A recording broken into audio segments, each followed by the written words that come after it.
Bhavnagar Somnath national highway પર અકસ્માત થતાં દારૂની રેલમછેલ, જેમાં નાની મોટી વિદેશી દારૂની ભારતીય બનાવટની 700 બોટલો મળી આવેલ અને 327 બિયરના ટીન ફૂટી જવા પામ્યા છે, જેની ટોટલ કિંમત ₹2,78,000 થવા પામે છે. હાલ મહુવા ગ્રામ્ય પોલીસે વધુ તપાસ હાથ ધરી છે કે આ ઇનોવા કાર કઈ તરફથી આવી અને કઈ તરફ જઈ રહી છે તેની તપાસ હાથ ધરવામાં આવી છે અને આ દારૂનો મસ્ત મોટો જથ્થો કોને પહોંચાડવાનો હતો અને કોણ લાવ્યું હતું તો તે હવે ગાડીની ઓળખ પર વધુ તપાસ ગ્રામ્ય પોલીસ ચલાવી રહી છે. આ ઇનોવા ચાલક ગાડી મૂકી ફરાર થઈ ગયેલ છે. જોકે આ ગાડી ચાલકને કોઈ પણ ઈજા થઈ હોય તો તે ખાનગી હોસ્પિટલમાં સારવાર લઈ રહ્યો હોવાનું અનુમાન લગાવી રહ્યા છે અને પોલીસ દ્વારા ખાનગી હોસ્પિટલમાં પણ આ ડ્રાઈવરની તપાસ હાથ ધરવામાં આવી છે. મહુવાના ખડસલિયા ગામે તીક્ષ્ણ હથિયારથી જીવલેણ હુમલો. મહુવાના ખડસલિયા ગામે ફરી એકવાર હુમલાની ઘટના સામે આવી છે. મળતી માહિતી મુજબ મહુવા સ્થિત શ્રી સિદ્ધિવિનાયક ટ્રેક્ટરના માલિક બિપિનભાઈ મકવાણાએ ટ્રેક્ટરના પાસિંગ અને નાણાકીય વિવાદને લઈને ઘનશ્યામભાઈ મધુભાઈ કાતરિયા પર જીવલેણ હુમલો કર્યો હોવાનું સામે આવ્યું છે. આરોપ છે કે બિપિનભાઈએ અગાઉ પણ ઘનશ્યામભાઈને જાનથી મારી નાખવાની ધમકીઓ આપી હતી. ત્યારબાદ રોઈસા નજીક હાઈવે પર ઘનશ્યામભાઈના ટ્રેક્ટરને આંતરે તલવાર વડે 7 થી 8 ઘા ઝીક્યા હતા. ગંભીર રીતે ઇજાગ્રસ્ત થયેલા ઘનશ્યામભાઈને તાત્કાલિક સારવાર માટે મહુવા સરકારી હોસ્પિટલ ખાતે ખસેડવામાં આવ્યા છે. બનાવ અંગે વધુ તપાસ હાથ ધરવામાં આવી રહી છે.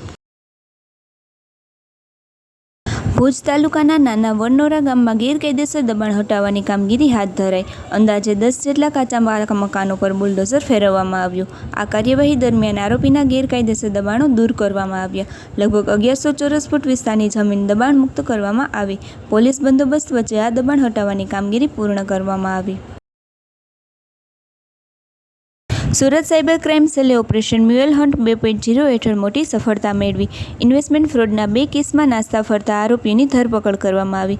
આરોપીએ કમિશન માટે બેંક એકાઉન્ટ ફ્રોડમાં ઉપયોગ માટે આપ્યું હતું, જેમાં કરોડોના શંકાસ્પદ વ્યવહારો સામે આવ્યા. પોલીસે વધુ તપાસ શરૂ કરી છે અને લોકોને 1930 પર ફરિયાદ કરવાની અપીલ કરી છે. રાજકોટના આરોગ્ય વિભાગે સતત બીજા દિવસે પણ દરોડાની કાર્યવાહી હાથ ધરી. રૈયા રોડ સ્થિત બાલાજી થાળની તપાસ કરી. તપાસ દરમિયાન બાલાજી થાળમાંથી અખાદ્ય અને વાસી ખાદ્ય સામગ્રી મળી આવતા તંત્ર હરકતમાં આવ્યું. પૂરણપૂરી અને ચટણી વાસી હાલતમાં મળી આવી હતી, જ્યારે કેટલીક વસ્તુઓમાં ધનેડા પણ જોવા મળ્યા હતા. આરોગ્ય વિભાગે જપ્ત કરાયેલા જથ્થાનો નાશ કરવાની અને સંચાલક સામે કાયદેસરની કાર્યવાહી કરવાની જાહેરાત કરી. અંજારમાં વારંવાર સર્જાતી વીજ વિક્ષેપની સમસ્યાને કારણે વેપારીઓ અને સ્થાનિક લોકોમાં ભારે રોષ. સમસ્યાના નિરાકરણની માંગ સાથે વેપારીઓ પીજીવીસીએલ કચેરીએ પહોંચ્યા હતા અને અનોખી રીતે રામધૂન બોલાવી વિરોધ નોંધાવ્યો. વીજ સમસ્યા અંગે અગાઉ અનેક વખત રજૂઆત કરવા છતાં કોઈ કાયમી ઉકેલ ન આવતા વેપારીઓમાં રોષ જોવા મળ્યો. પ્રશ્નનો વહેલી તકે ઉકેલ લાવવા વેપારીઓએ ઉગ્ર રજૂઆત કરી તંત્ર પાસે અસરકારક પગલાંની માંગ કરી. રાજકોટમાં ભાજપ પ્રદેશ અધ્યક્ષ જગદીશ વિશ્વકર્માએ સ્વર્ગીય જનક કોટકના નિવાસસ્થાને પહોંચી પરિવારજનોની મુલાકાત લીધી. તેમણે શોકગ્રસ્ત પરિવારને સાંત્વના પાઠવી સ્વર્ગીય જનક કોટકને શ્રદ્ધાંજલિ અર્પણ કરી હતી. રાજકોટમાં સ્વર્ગીય જનકભાઈ કોટકના પરિવારને મળ્યા જગદીશ વિશ્વકર્માએ કહ્યું કે ભાજપ તેમનું યોગદાન ક્યારેય નહીં ભૂલે. જનસંઘના સમયથી ભાજપની યાત્રાના સાક્ષી રહ્યા પક્ષ અને રાષ્ટ્ર પ્રત્યેનું સમર્પણ હંમેશા યાદ રહેશે. મોરબીમાં વાંકાનેર ટોલ નાકે માથાકૂટમાં કર્મચારી સાથે મારામારીની ઘટના. ટોલ નાકા પર ગાડી રોકવા બાબતે કર્મચારી સાથે બોલાચાલી અને મારામારી થઈ. સ્કોર્પિયો કારમાં આવેલા આરોપીઓએ ટોલ કર્મચારીને માર માર્યો હોવાનું ફરિયાદમાં જણાવાયું છે. વાંકાનેર સિટી પોલીસ સ્ટેશનમાં ફરિયાદ નોંધી છે અને વધુ તપાસ હાથ ધરી છે.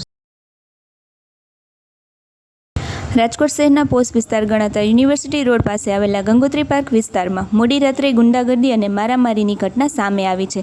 રજની ઢોસા અને હરભોલે રેસ્ટોરન્ટ નજીક કોઈપણ અગમ્ય કારણોસર લુખ્ખા તત્વોના ટોળાએ જાહેર રસ્તા પર સામસામે ધોકા અને પથ્થરમારો કરી હુમલો કર્યો હતો. ચર્ચાતી વિગતો મુજબ આ ઘટનામાં 2 લોકોને ગંભીર ઇજાઓ પહોંચી હતી, જ્યારે એક મોટરસાઇકલનો પણ કચરધાણ બોલાવી દેવામાં આવ્યો હતો. ઘટના સ્થળે ભારે અફરાતફરીનો માહોલ સર્જાયો હતો. નોંધનીય છે કે જ્યાં આ ઘટના બની ત્યાંથી યુનિવર્સિટી પોલીસ ચોકી ખૂબ જ નજીક આવેલ છે. તેમ છતાં જાહેરમાં થયેલી આ મારામારીને લઈને સ્થાનિકોમાં પોલીસના ખોફના અભાવ અંગે ચર્ચાઓ ચાલી રહી છે. આ બનાવના પગલે શિલ્પન ઓનિક્સ, નંદ સોસાયટી તેમજ પામ યુનિવર્સિટી સોસાયટીના રહીશોમાં ભયનો માહોલ ફેલાયો છે. સ્થાનિકોએ વિસ્તારમાં કાયદો અને વ્યવસ્થાની સ્થિતિ જાળવવા પોલીસ દ્વારા કડક કાર્યવાહી કરવાની માંગ કરી છે. સલાયા કન્યા શાળામાં વિદ્યાર્થીનીઓ પાસે સફાઈ કરાવવાનો વિડીયો વાયરલ, તંત્ર હરકતમાં. ખંભાળિયા તાલુકાની સલાયા કન્યા શાળામાં વિદ્યાર્થીનીઓ પાસે સફાઈ કામ કરાવાતું હોવાનો વિડીયો સોશિયલ મીડિયામાં વાયરલ થતાં શિક્ષણ તંત્ર હરકતમાં આવ્યું છે. મીડિયાના અહેવાલો પ્રસારિત થયા બાદ જિલ્લા શિક્ષણ વિભાગે સમગ્ર મામલાની ગંભીર નોંધ લીધી છે. જિલ્લા શિક્ષણ અધિકારીએ ઘટનાની તપાસના આદેશ આપ્યા છે અને જવાબદારી નક્કી કરવા કાર્યવાહી શરૂ કરી છે.